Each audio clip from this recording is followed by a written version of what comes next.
आज के इस वीडियो में हम लोग TV18 के शेयर का फंडामेंटल एनालिसिस करने वाले हैं। तो चलिए इस वीडियो को शुरू करते हैं। अगर करंट प्राइस की बात की जाए तो इस शेयर का अभी करंट प्राइस जो चल रहा है वो 40 के अराउंड चल रहा है।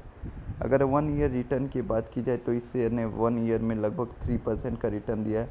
अगर 5 ईयर के रिटर्न को आप देखें तो इस शेयर ने लगभग 0.37% का रिटर्न दिया, जो कि बिल्कुल बहुत ही ख़राब माना जाएगा। और अगर फुल टाइम की बात की जाए ऑल टाइम की, तो ये शेयर लगभग 50% अभी डाउन में चल रहा है।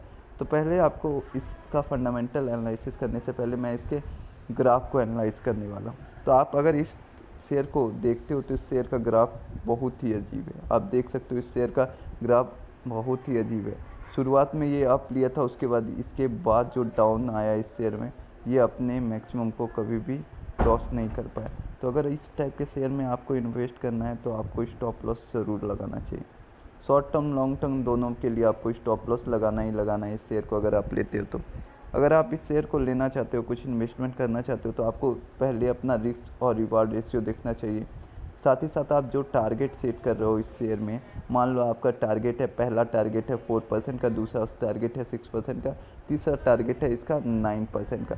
तो आपका टारगेट को विभिन्न हिस्सों में बांट दो, ताकि अगर इसका सेल्स ग्रोथ, प्रॉफिट ग्रोथ बढ़े और मान लो आपका टारगेट 1 हिट कर जाए तो आप टारगेट 2 की ओर ट्रांसफ़र हो जाओ।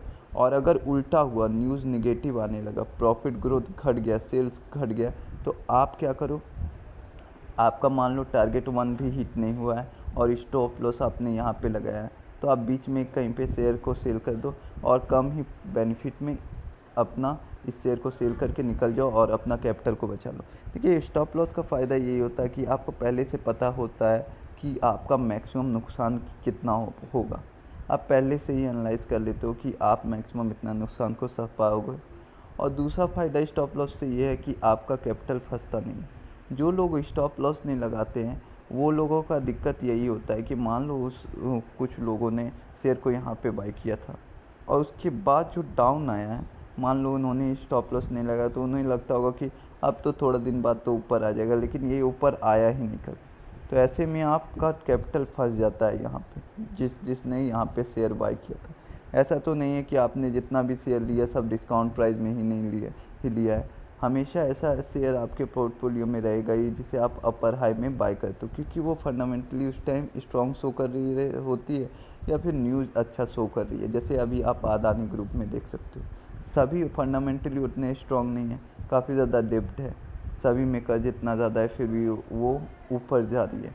तो जो अभी ऊपर में बाय कर रहा है, हो सकता है जब वो शेयर नीचे गिरे तो वो काफ़ी दिन लगा दे ऊपर जाने में।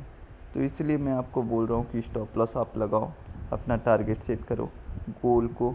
और अगर आप लॉन्ग टर्म के लिए शेयर को लेते हो तो मैं रिकमेंड बहुत कम करूँगा इस शेयर को लेने के लिए, क्योंकि इसका ग्राफ सही नज़र नहीं आ रहा है। और अगर आप लॉन्ग टर्म के लिए लेते भी हो तो 2-3 या मैक्सिमम 6 मंथ में आपको अपने स्टॉक को रिव्यू करना है, ताकि आपको का जो निगेटिव पॉजिटिव न्यूज़ आ रहा है उस पर आप एनालाइज कर सकें और अपने शेयर का क्वांटिटी इंक्रीज डिक्रीज कर सके। अब चलिए इसके फंडामेंटल डिटेल्स को देख लेते हैं। तो की रेशियो की बात की जाए तो पी रेशियो इस शेयर का है 40.08। सेक्टर का पी तो टोटल निगेटिव ही है, तो इस सेक्टर में ये शेयर थोड़ा अच्छा है। पीबी रेशियो थोड़ा कम है सेक्टर से, और डिविडेंड ये शेयर प्रोवाइड नहीं करता।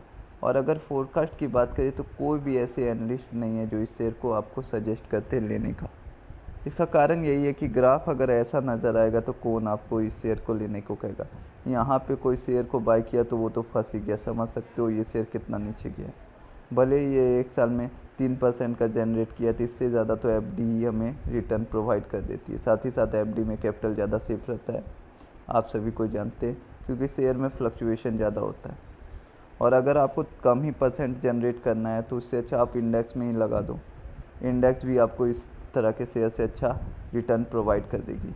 तो शॉर्ट टर्म में आप इस शेयर को ले सकते हो, लॉन्ग टर्म में आपको लेना है तो आप एक बार टेक्निकल एनालिसिस ज़रूर करो। बिना टेक्निकल एनालिसिस करते हुए इस टाइप के शेयर को लेना बेवकूफ़ी होगा।